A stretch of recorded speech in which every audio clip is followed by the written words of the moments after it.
Boa noite. Estamos ao vivo e vai ficar gravado para depois aí. A gente vai falar um pouquinho sobre emoção e superdotação. Para quem vai assistir depois aí, bem-vindo, bem-vinda.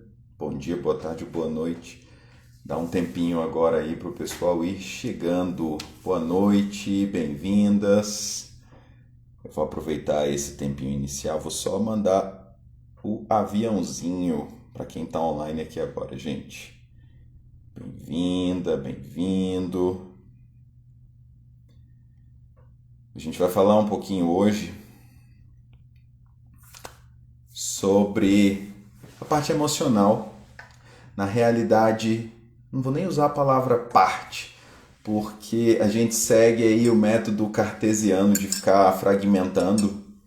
Boa noite, Roberta, bem-vinda. A gente tem esse hábito pedagógico, esse hábito social de ficar fragmentando, né? As áreas, os saberes e os aspectos da nossa vida, sendo que nós, seres humanos, a gente não funciona fragmentado, né? Eu sou professor de biologia, tem um pessoal aí que talvez não saiba, e aí a gente tem como parte do currículo ensinar a fisiologia, né? A parte de anatomia. E aí quando a gente faz o ensinamento, a gente normalmente fraciona os sistemas. A gente tem toda uma organização metodológica, mas na prática, tá tudo interligado. Então, uma alteração na circulação gera uma influência no sistema respiratório, que influencia o sistema muscular, esquelético, e com isso o corpo está totalmente interligado.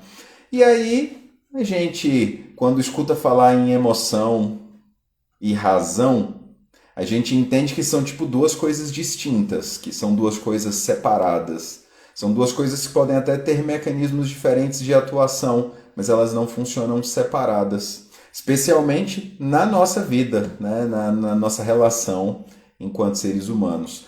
Gente, boa noite aí para quem está chegando. Irene, tem uma galerinha nova aí, ó. Prazer ter vocês aqui. Nosso objetivo aqui no Vida e Superdotação é trazer a superdotação de uma maneira leve, de uma maneira compreensível, acessível, mas principalmente prática, né? A superdotação real. A gente entende que toda a parte de pesquisa é importantíssimo, que toda a parte de identificação é importantíssimo, que toda a parte de atendimento é importantíssimo e que tudo isso está correlacionado, tudo isso gera grande influência e interferência na nossa vivência dentro da superdotação, dentro do indivíduo com superdotação. Então, aqui, boa noite, Francisco, bem-vindo. Aqui no Vida SD, a gente trata então a superdotação ou altas habilidades de maneira prática, de maneira real. Quem já nos segue aí, acho que vai saber na prática, né? Como é que a gente trabalha. Mas enfim, sem rodar muito mais hoje, boa noite, Luz. Boa noite, Juliana, bem-vinda. Vamos para a parte que interessou para que vocês viessem até aqui hoje. Eu estava falando para quem já chegou há um pouquinho mais de tempo, nós seres humanos temos um funcionamento integrado, né? Nós somos seres biopsicossociais. Então a gente tem toda uma relação biológica, uma reação mental e uma reação social que influencia a nossa vivência, que influencia o nosso dia a dia. E, historicamente, nós temos o hábito de fragmentar, de separar, como se essas áreas de funcionamento dos seres humanos funcionassem de maneira separada, de maneira isolada, né? E na prática a gente sabe que não funciona assim. A gente sabe que o corpo está integrado e ele está funcionando de maneira a influenciar e a ser influenciado o tempo inteiro nos nossos fatores biológicos, nos nossos fatores mentais, que aí entram os fatores cognitivos e não cognitivos, e também os nossos fatores sociais. Por questão de didática, por questão de metodologia, a gente acaba fracionando o conhecimento em áreas. E aí a gente aprendeu assim na escola, a gente aprendeu assim, vou voltar na minha área, eu sou biólogo, a gente aprendeu assim dentro da biologia, Só que, infelizmente, esse método cartesiano de ensinar... Boa noite para quem está chegando aí. Gente, é um prazer ver vocês chegando. Eu acho que até o momento é a nossa live mais cheia ao vivo. E fico muito feliz de ter vocês aqui, tá?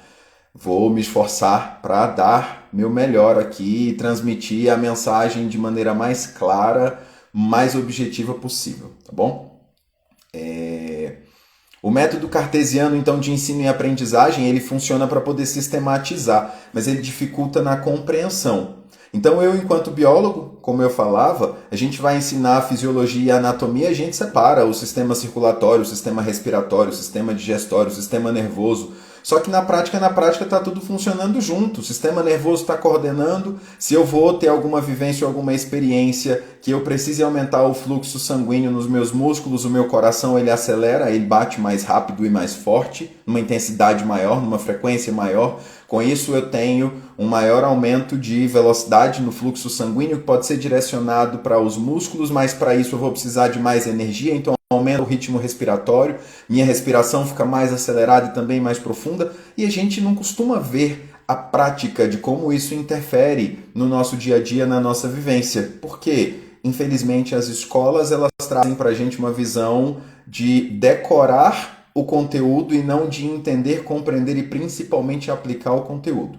Então, eu queria começar falando dessa parte fisiológica da emoção, que infelizmente a nossa sociedade separou razão e emoção, colocou razão num patamar, como se fosse a coisa mais importante, mais essencial e mais poderosa do mundo, e a emoção como se fosse uma fraqueza, como se fosse algo que não deveria ser sentido, porque quando a gente toma decisões a partir da emoção, a gente não tem as melhores decisões.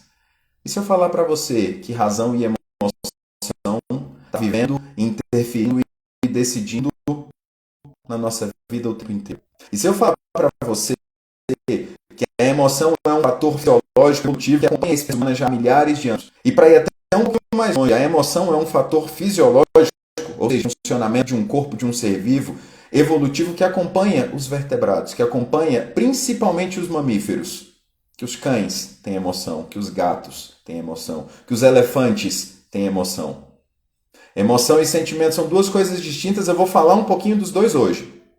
Mas falando especificamente da emoção. A emoção é uma resposta automatizada que teu corpo desenvolveu, teu cérebro desenvolveu, para poder aumentar tuas chances de sobrevivência. Então a gente tem vários estudos que mostram pra gente aí a base das emoções. Eu gosto muito daquela que foi apresentada no filme Divertidamente, que traz pra gente 5 emoções básicas. E aí, quem assistiu Divertidamente vai entender bem um pouquinho do que eu vou tentar explicar aqui para vocês. E aí eu sugiro, inclusive recomendo, reassistam. Eu acredito que a visão de vocês vai ser um pouquinho diferente depois dessa fala de hoje. Emoção, enquanto fator fisiológico, que gera uma resposta automática no nosso corpo, que foi evoluindo e se desenvolvendo a fim de aumentar as chances de sobrevivência. Sobrevivência é essa que depende de um fator social, sobrevivência é essa que depende de um fator biológico, sobrevivência é essa que depende de um fator emocional. 5 emoções básicas. Ô Roberta, depois me fala sobre a utilização dos bonecos. Os bonecos das emoções, se for o que eu estou pensando, é muito bacana, porque principalmente criança, né, precisa de uma vivência mais prática, mais real, enfim, mais concreta. Mas, falando rapidamente das 5 emoções básicas que a gente tem lá no filme do Divertidamente, a gente tem a alegria, que parece que é a única emoção positiva dali, né, porque traz pra gente sensação de leveza, bem-estar e querer viver, fazer, experimentar. E a própria alegria traz pra gente uma vivência das outras emoções como se fossem emoções negativas. E eu já antecipo para vocês que todas as emoções são importantíssimas, essenciais. E em uma outra live, hoje não, porque não vai dar tempo, eu trago para vocês exemplos práticos da utilização positiva e negativa de cada uma dessas emoções básicas. Mas temos então a alegria, temos a raiva, que ela traz para a gente um mecanismo de proteção.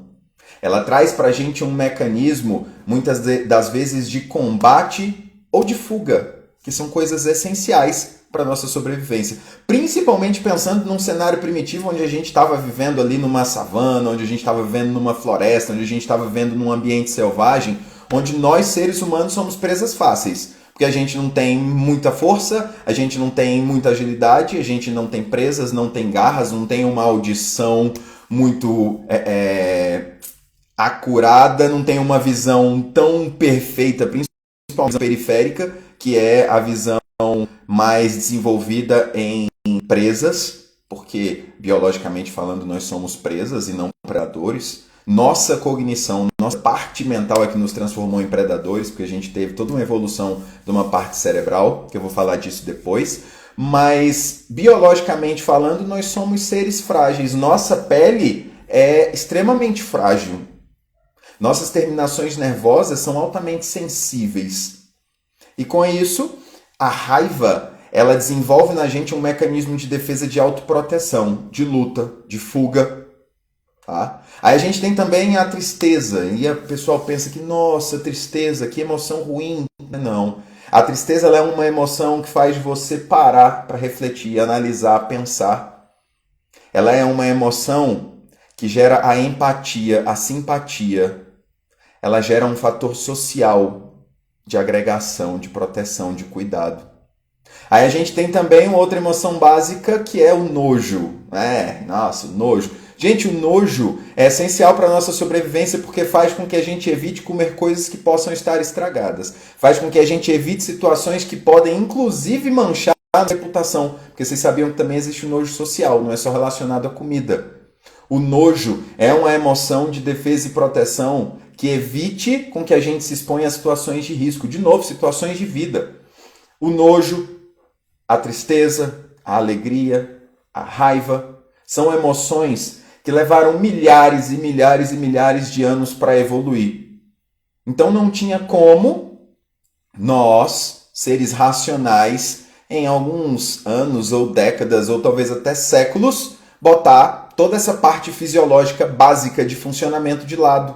E foi uma das grandes besteiras. Na realidade tem várias, né? Mas uma das grandes besteiras que a espécie humana fez. Tentar separar razão de emoção e achar que a gente vai ter como viver uma vida só racional ou não viver uma vida emocional, porque a emoção está para o nosso corpo, assim como a necessidade do oxigênio, assim como a necessidade dos nutrientes, assim como a necessidade da socialização, são todos fatores que para a gente são essenciais para a sobrevivência. Gente, sobrevivência. Ou seja, sem a emoção, não dá, não rola. Tá? Aí tem alguns transtornos, tem algumas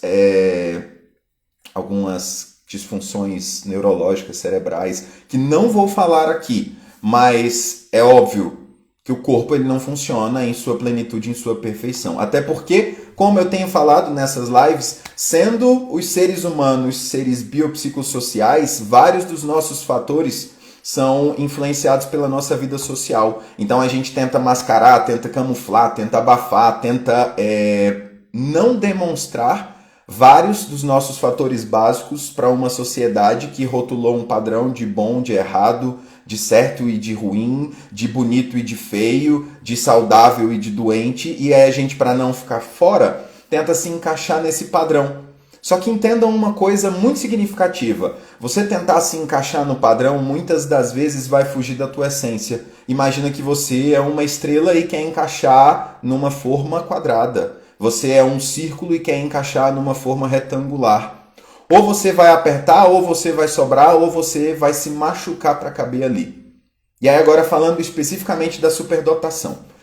Para quem já nos acompanha há um tempinho aqui nesse perfil, para quem já acompanha a nossa história de trabalho dentro da superdotação, a gente segue como referência principal e básica Joseph Renzulli, né? Além de Joseph Renzulli, a gente tem outros teóricos que também nos influenciam. A gente pega uma influência de Gardner, a gente pega uma influência de Dabrowski, a gente pega uma influência de Jane Chagas. A gente tem um monte de estudiosos, de pesquisadores que vão trazendo para a gente cada vez mais ferramentas para entender a superdotação ou altas habilidades, porque aqui no Brasil Eu sei que tem gente que diverge, é uma minoria, mas a grande maioria tem já essa compreensão de que aqui no Brasil superdotação ou altas habilidades são sinônimos. Às vezes rola confusão, seja pela tradução ou seja pela literatura que é adotada, mas repito, aqui no Brasil, legalmente e teoricamente, são termos tratados como sinônimos. Tá?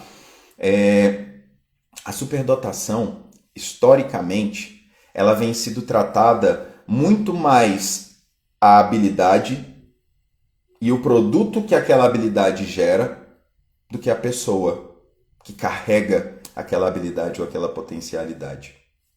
E aí já vai ficar fácil começar a fazer essa junção, essa conexão, quando a gente pensa que todo ser humano tem uma base emocional que está ligada à fisiologia, que está ligada ao metabolismo, que está ligada à cognição, que está ligada ao funcionamento cerebral, que está ligada a todo um fator social de comunicação e de interação e de sobrevivência.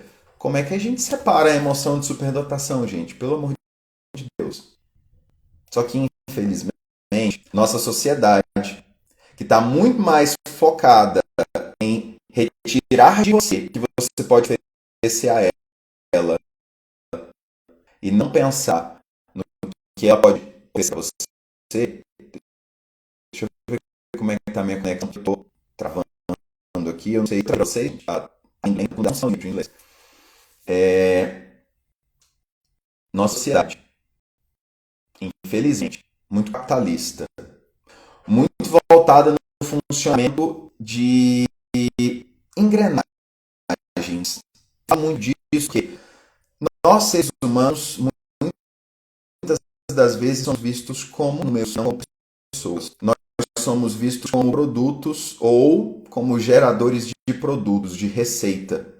E o superdotado ou a superdotada, mais ainda, traz essa sensação de lucratividade. Então, se eu tenho uma habilidade que possivelmente gera maior lucro, a maioria das sociedades capitalistas investem. Se eu tenho uma habilidade que vai gerar reflexão, uma habilidade que gera o belo, uma habilidade que gera interação social, ela está muito mais voltada para o desenvolvimento do eu do que do capital.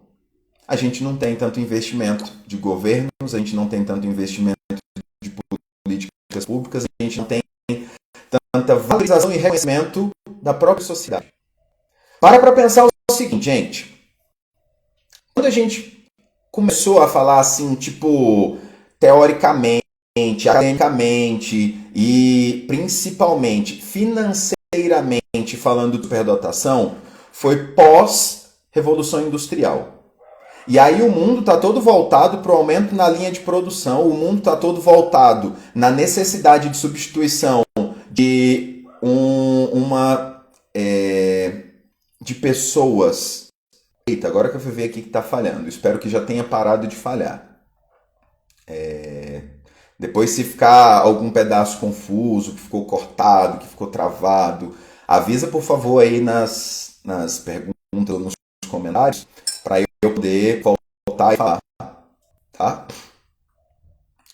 Eu não sei, Lívia, se foi uma pergunta ou se foi uma afirmação.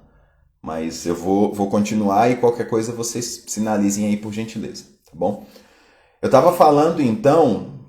Obrigado pelo retorno, gente. Eu estava falando então de uma sociedade que se desenvolveu no modelo pós-revolução industrial, que estava muito mais voltado no crescimento do capital, na velocidade de produção, que valorizou então competências e habilidades relacionadas ao que era valorizado na época. Então a gente tem um grande investimento em matemática, a gente tem um grande investimento em engenharias, a gente tem um grande investimento em química, a gente tem um grande investimento em linguagens, mas a gente tem um baixíssimo investimento em artes, a gente tem um baixíssimo investimento na parte corporal sinestésica, a gente tem um péssimo investimento na emoção.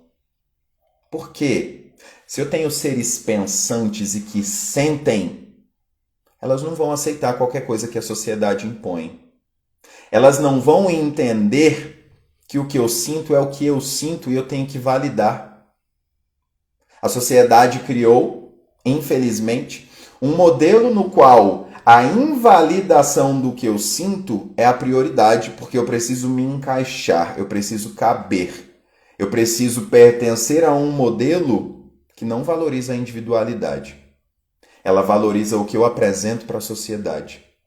E aí quando eu tenho, agora começando a fazer as conexões, quem vive a superdotação aí no dia a dia vai começar a perceber agora alguns dos exemplos que eu vou trazer.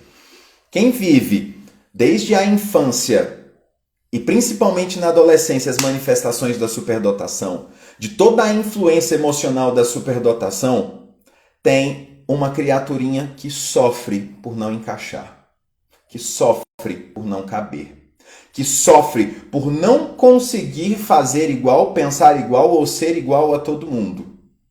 Porque a sociedade padronizou um modelo. E esse modelo, para quem já está naturalmente divergente, traz sofrimento. E esse sofrimento, Dabrowski traz para a gente que ele pode ser essencial para o nosso desenvolvimento. Mas se eu não tenho naturalmente um apoio, um suporte, uma orientação do ambiente, esse sofrimento vai desencadear naquela criaturinha ainda imatura uma sensação, ou melhor, uma certeza de inadequação, de depressão, uma necessidade de automutilação para concretizar o que ele está sentindo. Porque a sociedade, ela minimiza o que a gente sente. E aí eu não sei se vocês sabem disso, mas uma das explicações, e aqui tem algumas psicólogas presentes que talvez vão corroborar, mas uma das explicações para a automutilação e o autoflagelo é como se fosse imprimir para o mundo externo algo concreto e visível da dor que eu estou sentindo. Fisiologicamente falando, o nosso cérebro ele tem uma certa dificuldade de processar várias dores ao mesmo tempo. A dor emocional que eu não consigo processar e muitas vezes não consigo entender, ela pode ser abafada por uma dor física. E aí eu me corto. Só que eu me corto e eu não resolvo a minha dor emocional. Eu adio. Eu mascaro, mas não resolvo. E a nossa sociedade, que vem cada vez mais exigindo com que eu produza mais, com que eu faça mais, com que eu demonstre mais, para uma criança, para um adolescente com comportamento de superdotação, que ainda não tem toda a compreensão da sua emoção, dessa sua dimensão emocional, do sentir, a sua essência de ser, ela sofre ainda mais. E a inadequação, o não pertencimento, ou até a não necessidade, o não sentido de estar aqui, é muito maior do que o acolhimento e a compreensão. E aí essa automutilação pode evoluir para uma ideação suicida e até para uma concretização do suicídio. Nós temos hoje vários estudos trazendo, aqui no Brasil a gente tem algumas legislações que proíbem fazer veiculação de notícias relacionadas ao suicídio para que não estimule, não incentive quem já tem alguma ideação, mas a gente tem pesquisas e vocês podem procurar isso aí no Google Acadêmico, vocês podem procurar isso em publicações científicas. A gente tem um aumento crescente no sofrimento, depressão, ansiedade, automutilação, ideação suicida e suicídio em adolescentes, especialmente no meio da superdotação. Por quê? E aí vou trazer Dabrowski de novo. Dabrowski traz pra gente uma coisa chamada de sobreexcitabilidade. O que vem a ser a sobreexcitabilidade? É uma intensidade aumentada no nosso sistema nervoso central, que gera na gente uma interpretação de um estímulo, seja ele interno ou externo, muito mais intensa, muito mais significativa, muito mais duradoura, muito mais marcante. É como se a dor doesse mais, como se o medo gerasse mais medo, como se a alegria fosse mais intensa e é mais alegre, inclusive sendo quase uma euforia. Os nossos sentidos são muito mais sensíveis, tanto para o prazer quanto para a dor. a nossa imaginação, ela é muito mais significativa, tanto para pensar coisas boas quanto para pensar coisas ruins. E aí, ó, a doutora Vanini acaba de trazer para a gente aí uma informação que entre 15 e 29 anos a gente tem o suicídio como uma das 4 maiores mortes. E eu acredito que seja muito mais marcante, inclusive, no gênero masculino. Por quê? A gente tem, historicamente, nossa sociedade até acolhendo e validando as emoções no público feminino. Mas a gente não tem, de maneira intensa ainda e significativa, o acolhimento, a validação das emoções nos homens. Por quê? Gente, para quem já está aqui desde o começo, vão tecendo a costura aí de tudo que eu estou falando. Para quem vai chegando depois, vai pegar uns recortes. Recomendo que volte depois e assista tudo. E tem muitas das coisas que eu vou falando aqui no que vai fazendo sentido para mim na hora. Então, as lives não são aulas de conteúdo. Então, não tem um roteirinho, não tem um passo a passo. E então eu já peço até desculpa. Às vezes eu vou num canto, volto no outro, vai para lá e volta para cá. Mas vamos costurando aí a nossa coxinha de retalhos, tá? Eu até perdi a linha do que eu ia falar. Mas enfim, tava falando da questão das emoções no gênero. A gente tem dentro do gênero masculino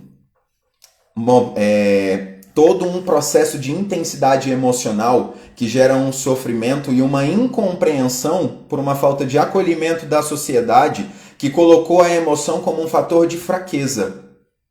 E a gente tem uma sociedade machista que colocou a emoção como um fator feminino. E aí a gente traz toda essa questão do preconceito social de que eu, homem, tenho que ser masculino, tenho que ser forte, tenho que ser resistente. Tem a tal da síndrome do super-herói que diz que eu tenho que dar conta de tudo porque eu sou o protetor, porque eu sou... ou aquela imagem de poder e de força que o meu corpo, ao sentir medo, ao sentir a ansiedade, entra em todo um processo ali de incompreensão, de sofrimento, porque o que eu estou sentindo está contrário ao que dizem que eu devo sentir. O que eu estou vivendo está distante do que eu deveria ser.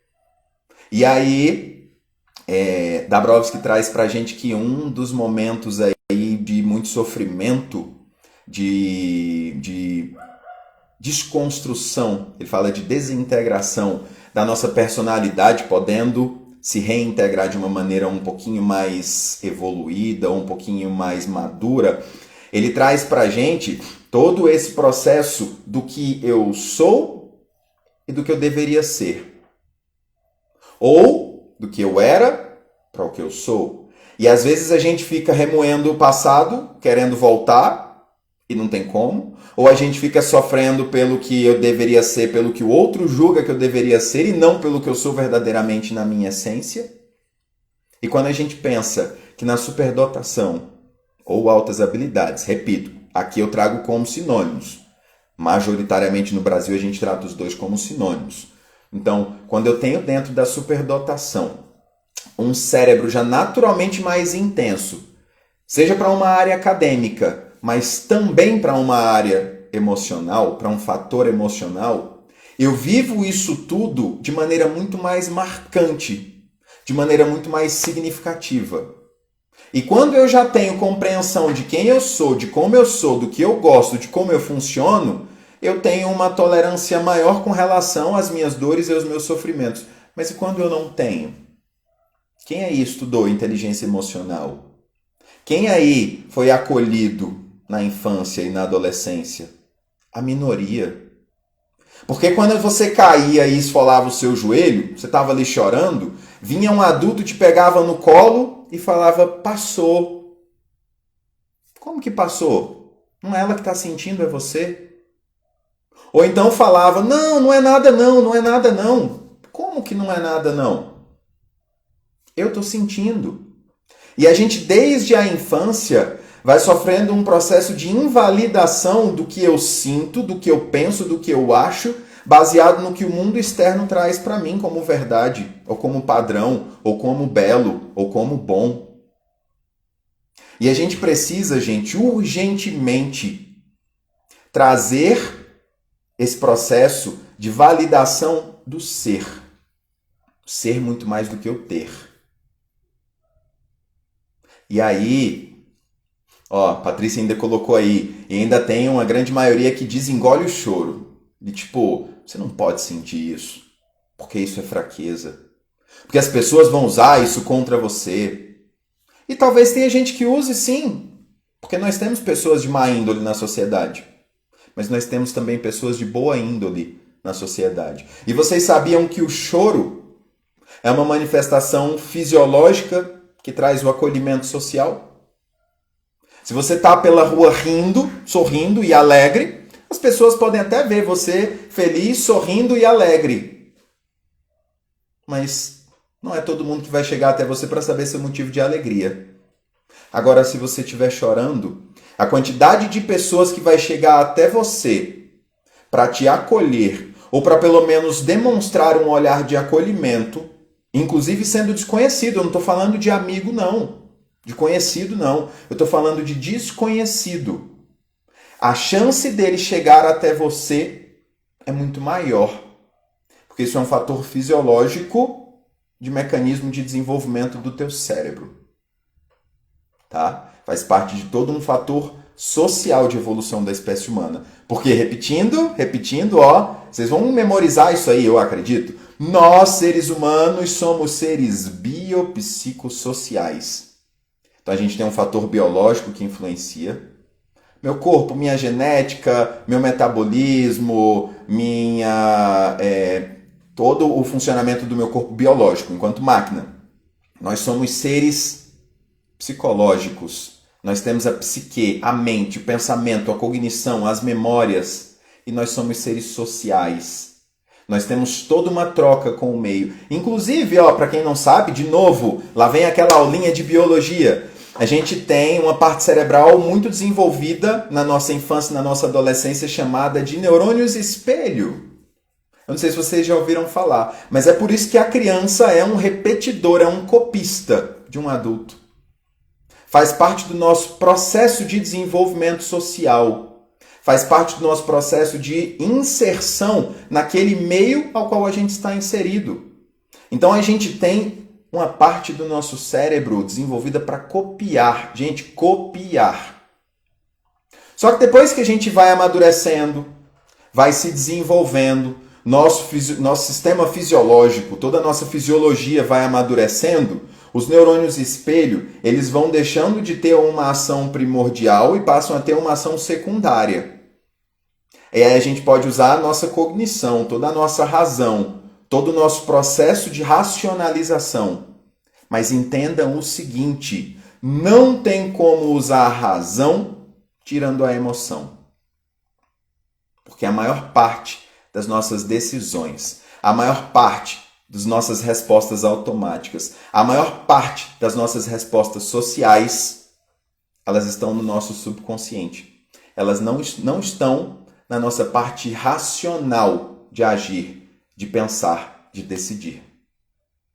Então, quando a gente separa emoção de superdotação, a gente está cometendo um erro grotesco, gigantesco e absurdo de continuar perpetuando só a criatura enquanto linha de produção. Porque eu valorizo o Joãozinho ou a Mariazinha pelo que ela faz, não pelo que ela é. Se é bom na área da matemática e faz aqueles inúmeros cálculos mentais, parabéns! Mas se na hora da prova a ansiedade, o medo vem e ela não consegue manifestar toda a sua habilidade cognitiva, pensa aí, junto comigo. O que a escola faz? Ela valida, acolhe, ou ela já rotula, pressiona e principalmente massacra o desenvolvimento daquela criança ou daquele adolescente baseado no que ela não apresentou de resultado. Tá? Caroline, você colocou aí que seu filho não tem nenhum desses neurônios espelho, é só razão, é só raciocínio lógico. Talvez ele já tenha passado por um processo de maturação cerebral precoce. A precocidade é uma característica bem marcante na superdotação, tá? Mas é fato, tem vários fatores aí que ele desenvolveu utilizando os neurônios espelho. Andar, né? Falar a própria língua portuguesa. Porque se a gente tivesse nascido no Japão, nossos neurônios espelho iam desenvolver mecanismos linguísticos relacionados ao japonês. Então, a gente tem todo esse processo de utilização dos neurônios espelho de maneira bem significativa na infância, e aí a gente tem os neurônios espelho agindo também na parte emocional e basal ali do sistema nervoso. Vou dar um exemplo simples. Muita gente não sabe, mas o ato de bocejar, ele é uma resposta dos neurônios espelho. Quando uma pessoa boceja e você boceja de volta, faz parte do processo de proteção social da nossa época mais primitiva, de que, é melhor a gente dormir juntos. Então, sente sono junto comigo, porque a gente se protege, a gente se aquece, a gente se acolhe, e é mais fácil ter 4 ouvidos, 6 ouvidos, 8 ouvidos para a gente poder detectar um predador, do que você dormir sozinho ou você ficar acordado vagando por aí. Principalmente com crianças. Imagina aqueles pirralhinhos e pirralhinhas catarrentos da época das cavernas vagando por aí enquanto a gente estava dormindo. Então, a gente tem todo um processo de influência dos neurônios espelho na nossa vivência social também. Tá? Então, o que eu gostaria já de ir direcionando, porque daqui a pouco chega o nosso fim.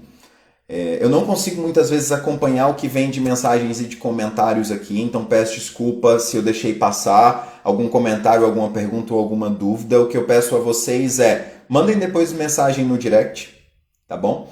A gente faz muito atendimento, muita pesquisa, muito estudo e principalmente muito carinho em todo esse processo de viver a superdotação, porque para a gente a superdotação hoje faz parte da vida. Não tem como tirar, né? Seja porque somos pais, e aí eu estou falando nós aqui agora, eu e Lívia, enquanto responsáveis pela empresa Vida SD. Nós somos pais de 2 jovens com comportamento de superdotação.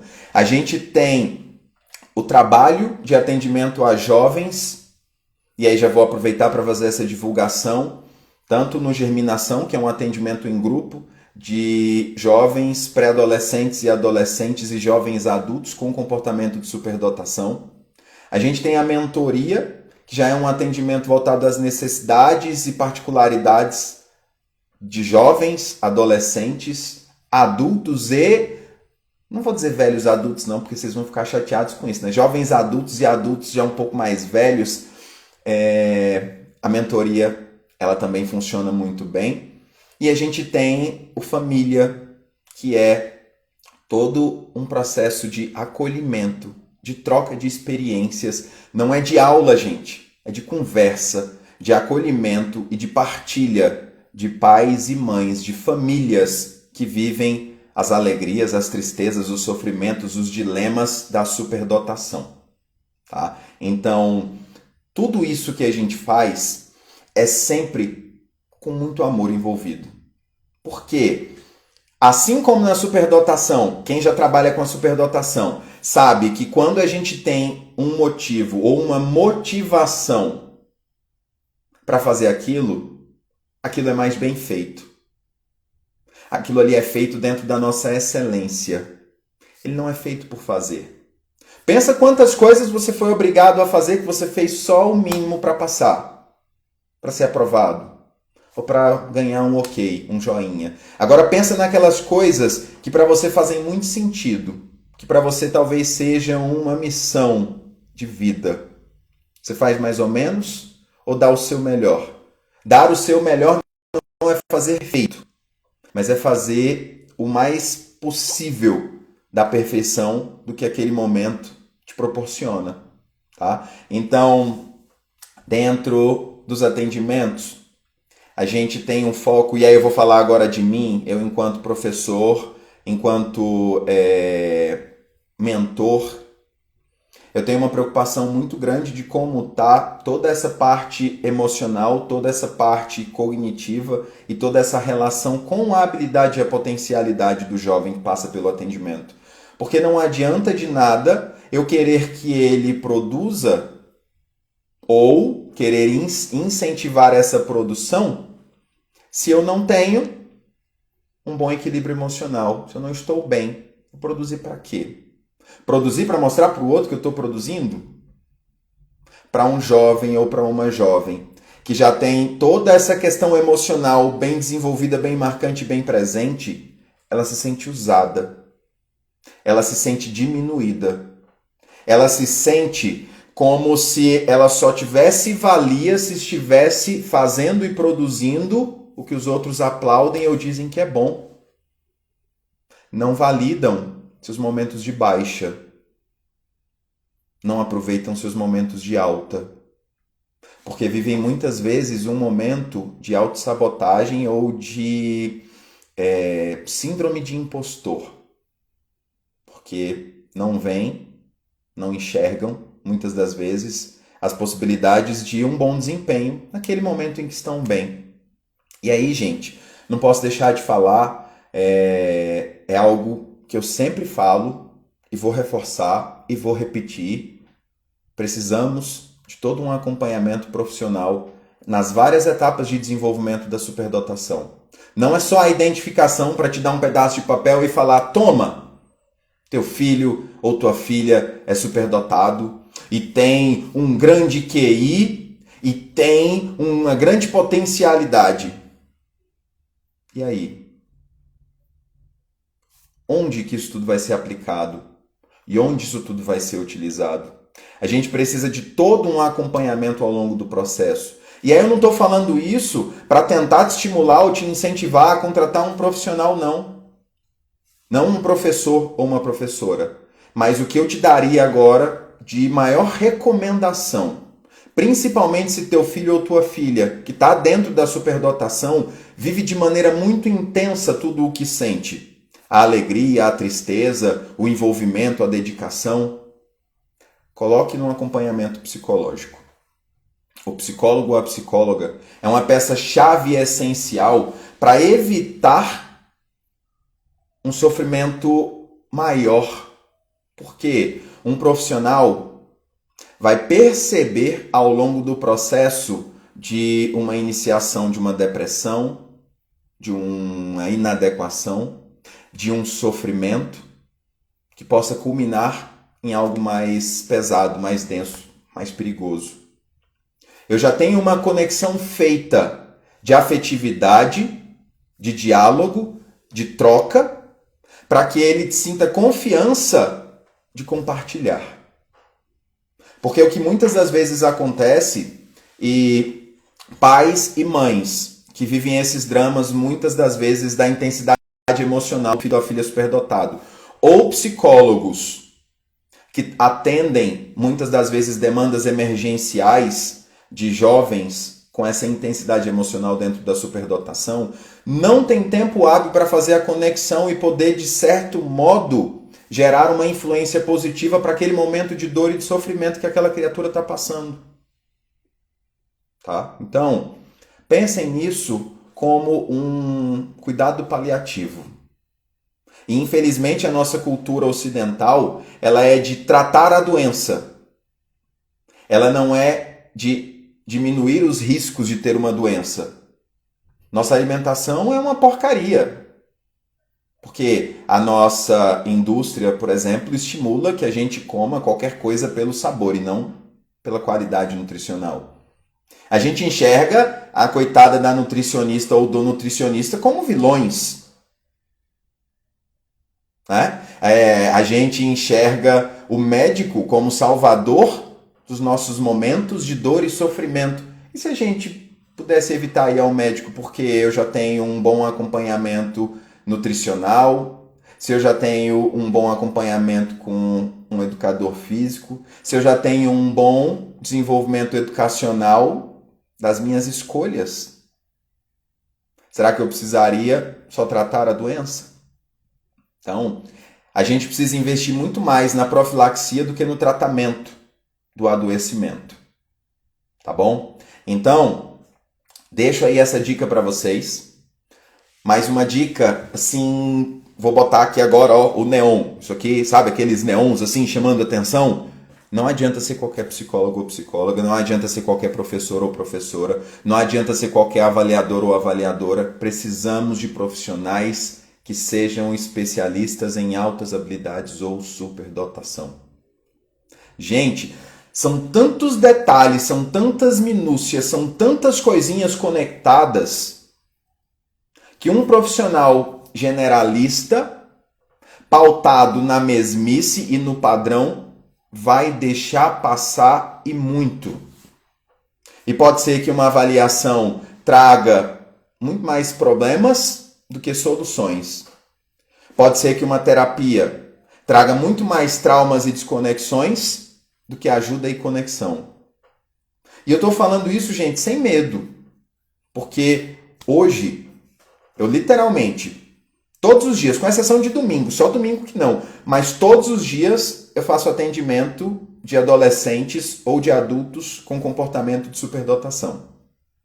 E essa exteriorização de experiências traumáticas que tiveram com psicólogos que não acolheram e não compreenderam todas as intensidades da superdotação.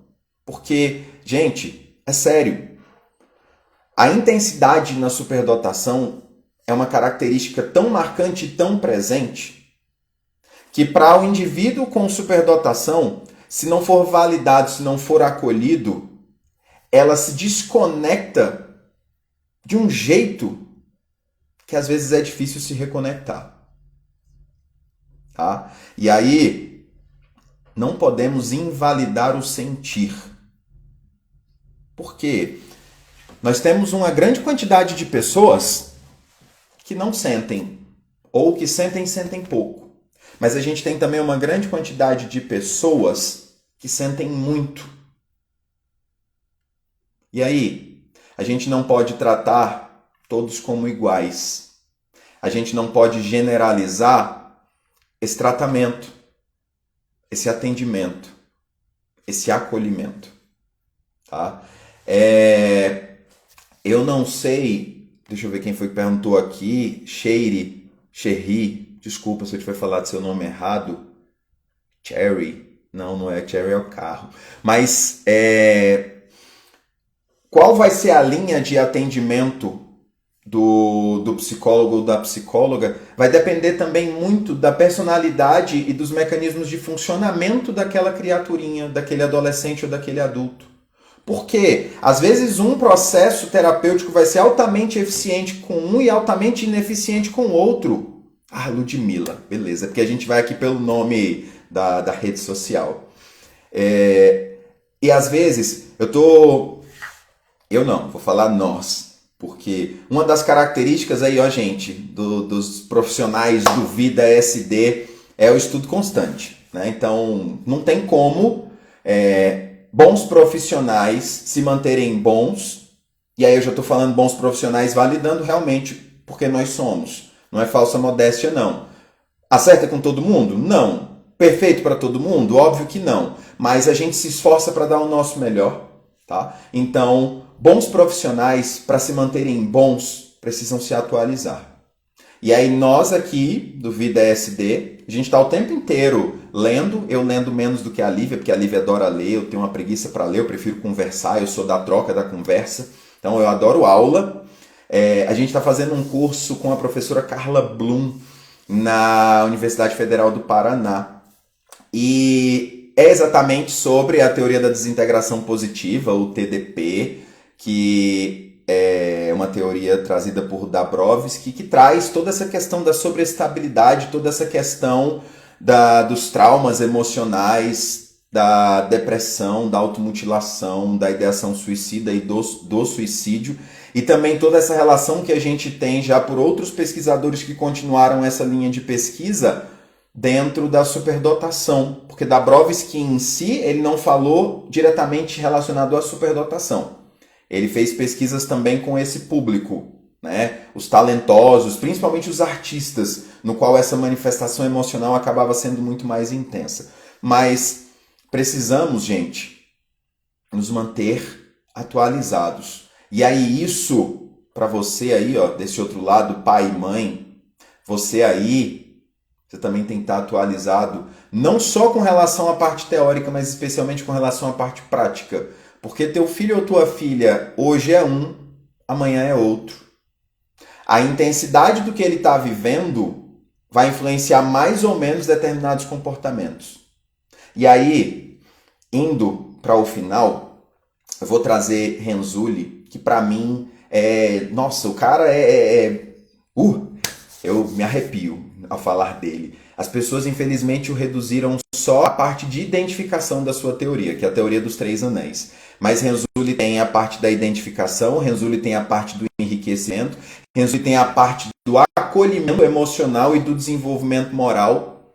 Então, para mim, ele é muito completo. Mas a gente aqui ainda pega muito recorte, né? De novo lá pelo método cartesiano. Mas Renzulli diz o seguinte, a gente precisa ter todo esse processo de acolhimento, da validação, do desenvolvimento da emoção, que ele traz das teorias de operação Poundstuffe. Para quem já viu a representação gráfica da teoria dos 3 anéis, tem uma malha dentada ao fundo, e ele traz ali naquela malha dentada todo o processo de influência das emoções, do ambiente, da sociedade, da religião, da escola, das pessoas, do ambiente interno e externo na manifestação do comportamento de superdotação. Renzulli, ele traz para a gente a importância de se olhar a pessoa antes da habilidade. Inclusive ele fala pessoa com comportamento de superdotação. Eu tenho primeiro uma pessoa que apresenta um comportamento. E esse comportamento é de algo acima do padrão. E sem comportamento, gente, apesar de algumas pessoas não concordarem, porque fala que a superdotação ela é uma característica estática que nasceu com ela e vai morrer com ela, mas Renzulli não fala que é algo que você tem e deixa de ter. Ele fala que é algo que você tem e deixa de manifestar a sua representação, a sua essência, a sua materialização. Porque o ambiente, muitas das vezes, pode trazer muito mais sofrimento do que acolhimento ao manifestar o meu comportamento de superdotação. Então, depois a gente fala de Renzulli, eu vou trazer uma outra live para falar só dele, porque eu tenho tanta coisa boa para falar. Também sou crítico e tenho pontos negativos a falar.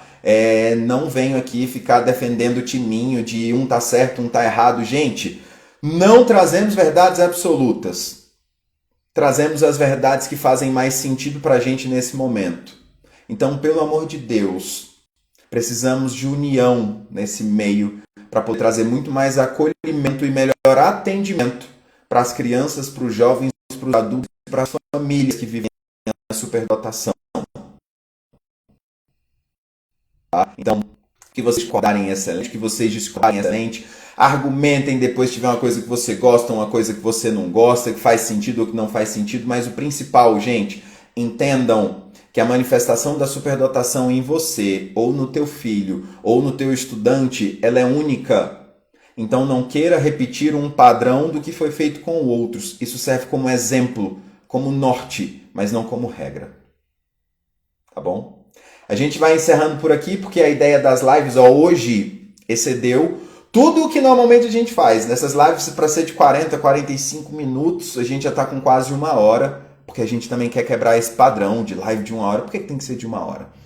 Para dar um gostinho de quero mais também. Se tudo der certo, semana que vem tem mais. A gente espera vocês aqui. Flávia, obrigado aí pelo retorno e pelo reconhecimento. Eu me sinto muito feliz com isso. Eu hoje já valido esse meu lado de manifestação da superdotação, de gostar do aplauso. Não é o aplauso vazio, é um aplauso recheado de honestidade do trabalho que vem sendo feito, porque a gente rala para fazer isso, né? e é legal quando a gente tem o retorno positivo do trabalho sendo bem feito. Para quem tem filho ou filha adolescente aí com comportamento de superdotação, a gente tem 2 atendimentos top para eles, que é o Germinação e o Mentoria. Veja se encaixam, se gostam e se serve. Para o adulto a gente tem a Mentoria e a gente tem também o Família, tá? Que aí já é para uma troca das famílias que vivem a superdotação. Todos são muito bem-vindos. Mandem depois um direct aí pra gente, manda uma mensagenzinha no WhatsApp. Roberta, agradeço também aí a presença e a divulgação. E, gente, uma última coisa que eu queria pedir. O Instagram é uma ferramenta capitalizada, é uma ferramenta que valoriza quem tem muito seguidor, muita curtida, muita coisinha, não é a qualidade do que é feito. Se você acha que o nosso trabalho é de qualidade e pode ajudar outras pessoas, assim como tem ajudado vocês, depois que esse vídeo for postado, vai lá, curte, comenta, salva, compartilha, posta lá no storyzinho de vocês, fala o que vocês gostaram. Tira um tempinho do tempo de vocês para ajudar a gente também nesse processo de divulgação, porque nós somos também uma empresa. Não vou ser hipócrita de falar que a gente não tem um retorno financeiro com isso, mas a nossa vocação e a nossa missão de espalhar conhecimento adequado, real e verdadeiro sobre a superdotação é muito maior do que qualquer ganho financeiro que isso aqui traga para a gente. Tá? Inclusive, vou divulgar de novo, nós temos atendimento social totalmente integral no Germinação, no Mentoria, no Família e no Bate-Papo com o Especialista. Não deixe de nos procurar se o seu problema for a falta de dinheiro. Se você tem dinheiro, gente, usa ele para o bem. Contrate os nossos serviços. Vamos fazer o dinheiro circular também de maneira positiva, beleza? Obrigado pela presença de vocês, uma excelente noite de sexta-feira. A todas as mães e pais que já vivem a superdotação com a gente, muito obrigado pela confiança. É com muito amor e muita dedicação que a gente faz esse trabalho com vocês e a gente se encontra aí pelos bastidores da vida, do palco da vida, do filho, da filha ou da vida de vocês. Tá bom? Fiquem bem.